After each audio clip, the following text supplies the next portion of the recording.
South Korea is a very modern as well as traditional country. So there are some rules and traditions that you should follow if you are visiting South Korea. So here I am going to explain 14 things that you should not do in Korea because they are taken as rude and disrespectful. Number 1, don't wear shoes inside. There is a custom in Korea to take off your shoes before entering a house, temple or some businesses.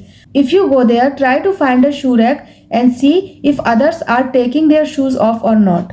Second, don't sit with your legs crossed because it is seen disrespectful and insulting, especially before elders. So keep this thing in your mind. Third thing is, don't use chopsticks to point at people or objects because this is considered rude. Number 4, don't stick your chopsticks upright in your eyes. This thing resembles to a funeral ritual and this is considered rude. Number 5, don't pour your own drink. If you are drinking with someone else or a group of people, you should offer drinks first to the other people. It is a custom to wait for someone to pour for you and then you return the favor. Number 6, don't blow your nose at the table. In this case, first excuse yourself, then go to the restroom. Number 7, don't talk loudly on public transportation like bus, train or subway. It is considered rude and disrespectful.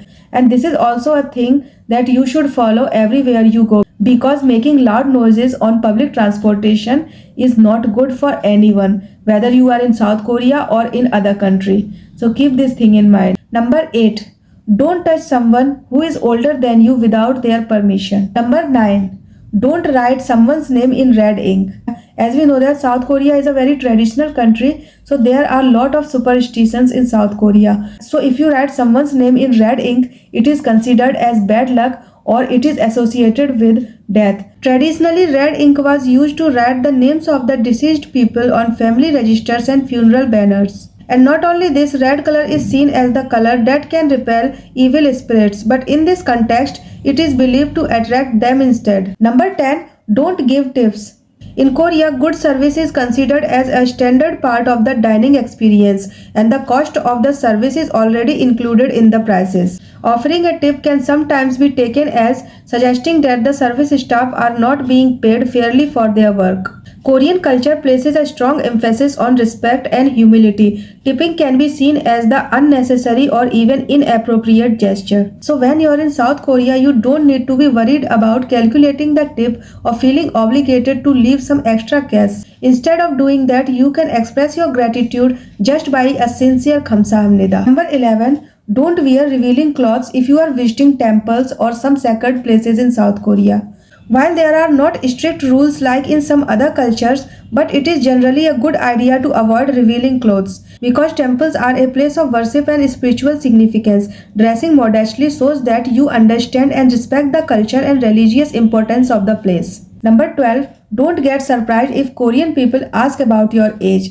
It is important in Korean culture as it determines how people address each other. Number 13. Don't use one hand while receiving something, especially from elders or someone who is of higher status, because it is considered rude and disrespectful. If you watch Korean content, then you must have noticed that people receive things by using their both hands. Whether it is a bill, money, object or gift, they use both hands because this is a sign of respect towards other person. 14th and the last is don't sit in reserved or designated seats in subway. When you travel in Korean subway, there are some seats that are reserved only for pregnant women, elders and disabled individuals.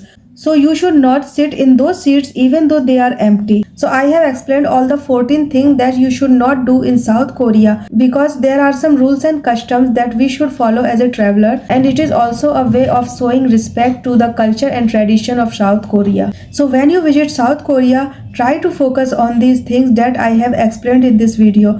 Still you have other kind of questions, you can ask me in the comment section. And if you want to know about Korean tourist visa C39, then you can check out this video.